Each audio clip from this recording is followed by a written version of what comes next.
Trump का अड़ियल रवैया और अपने सामने किसी को भी कुछ न समझने वाले ट्रंप अभी भी रुकने का नाम नहीं ले रहे हैं। अमेरिकी राष्ट्रपति ट्रंप ने अब कनाडा के साथ अपनी सभी व्यापार बातचीत को रद्द करने की घोषणा की है।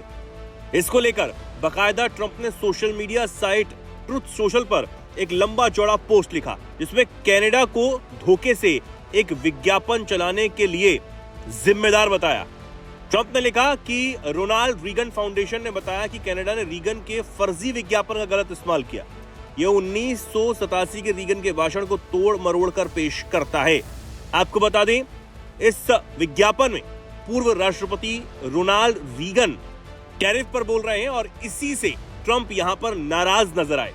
लेकिन इस बात से नाराज होकर ट्रंप ने जिस तरह कनाडा के साथ ट्रेड डील पर बातचीत को ये रद्द कर दिया है, उससे कहीं ना कहीं कई सवाल खड़े हो गए कि ट्रंप अपनी मनमानी से कुछ भी कर रहे हैं। अंतर्राष्ट्रीय संबंधों में एक बात कही जाती है डिप्लोमेसी, कूटनीति। और कूटनीति ये कहती है कि संबंधों में अगर कोई भी किसी बात को लेकर टकराव हो तो हमेशा एक गुंजाइश रहनी चाहिए कि दोबारा फिर बातचीत की संभावना बने, जिसको हम लोग डिप्लोमेसी बोलते हैं।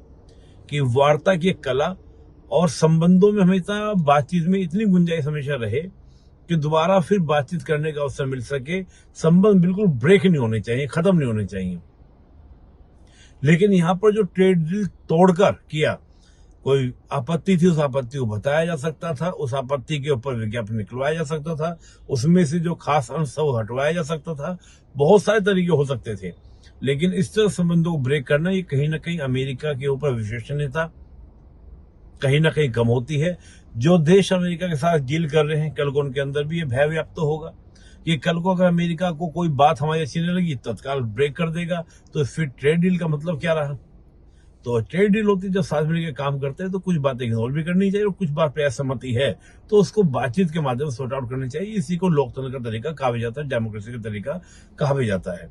भारत के साथ डील हुई नहीं है, रशिया के ऊपर प्रेशर बनाया जा रहा है, तो अमेरिका कहीं ना कहीं मुझे लगता है कि अपने नागरिकों के लिए भी वहां पे महंगाई बढ़ रही है, सामानों की जो रेट है वो काफी महंगे हो रहे हैं, आम जीवन में दिक्कतें हो रही हैं। अमेरिका में जो एक डोनाल्ड ट्रंप को लेकर जो एक स्वीकार्य थी वो भी कहीं ना कहीं अब कम हो रही है, डिक्लाइन हो रही है। तो मुझे लगता है कि ये अमेरिका के लिए चिंतनीय विषय है, इस पर अमेरिका को विचार करना भी चाहिए। भाई आपको बता दें कि ट्रंप ने पहले ही कनाडा पर 35% टैरिफ लगा रखा है। उन्होंने मेटल पर 50% और ऑटोमोबाइल पर 25% एक्स्ट्रा टैरिफ भी लगाए थे। वहीं से लेकर कनाडा के प्रधानमंत्री का भी बयान सामने आ गया है। मार्क कार्नी ने इसको लेकर कहा, अगर हम ट्रेड बातचीत में प्रगति नहीं कर पाते हैं तो कनाडा अपने बाजारों में अमेरिका को मनमाने ढंग से पहुंच की अनुमति नहीं देगा। साथ ही वो कहते हैं कि हम अपने लोगों की सुरक्षा के लिए जो भी जरूरी होगा वो करेंगे। अब दोनों पक्षों में स्टील और एल्यूमिनियम जैसे क्षेत्रों में समझौते पर हफ्तों से बातचीत हो रही थी, लेकिन ट्रंप की एक घोषणा ने इसे पूरी तरह रोकने का काम कर दिया है। ट्रंप के फैसले के बाद कनाडाई पीएम मार्क कार्नी बेहद निराश नजर आ रहे हैं और उन्होंने ये भी कह दिया है कि ट्रंप प्रशासन के साथ ट्रेड डील अब पहुंच से बाहर हो गई है।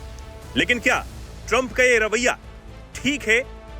क्या वो हर बार ऐसा करके अपनी मनमर्जी को हर जगह चला सकते हैं? इस पर आप क्या राय रखते हैं? कमेंट सेक्शन में जरूर लिखें।